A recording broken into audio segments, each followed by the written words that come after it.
ज्योति सिंह ने mother's day के मौके पर पवन सिंह की मां का फोटो पोस्ट करके अपने फैंस का, साथ ही पवन सिंह के फैंस का भी दिल जीत लिया है। वैसे आपको बता दें कि ज्योति सिंह भोजपुरी इंडस्ट्री की जितनी भी स्टार्स वाइफ हैं उनसे ज़्यादा एक्टिव हैं सोशल मीडिया पर और ज़्यादा फेमस भी हैं।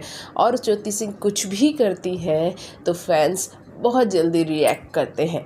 ऐसे कई मौके आए हैं जब सोशल मीडिया से ज्योति सिंह ने अपनी सारी फ़ोटोज़ डिलीट की है, लेकिन हर बार समझदारी दिखाते हुए वो जानती हैं कि अगर उनके इतने फॉलोअर्स हैं तो कुछ इधर उधर की बातें हो ही जाएंगी। तो हर बार समझदारी दिखाते हुए वो सोशल मीडिया पर वापस भी आ जाती हैं। और इस बार तो भाई उनकी कुछ डिमांड ज़्यादा ही है। जब से वो काराकाट पवन सिंह के नामांकन में पहुंची हैं, फैंस उनकी और पवन सिंह की जोड़ी को आगे देखना चाहते हैं और भी फ़ोटोज़ और भी वीडियोस चाहते हैं कि आए, क्योंकि ये दोनों साथ में वाकई बहुत खूबसूरत लगते हैं। ये अब देखना दिलचस्प होगा कि पवन सिंह की रैलियों में ज्योति सिंह कब जाती हैं। वैसे पवन सिंह के साथ ज्योति सिंह काराकाट में ही रुकी हुई हैं।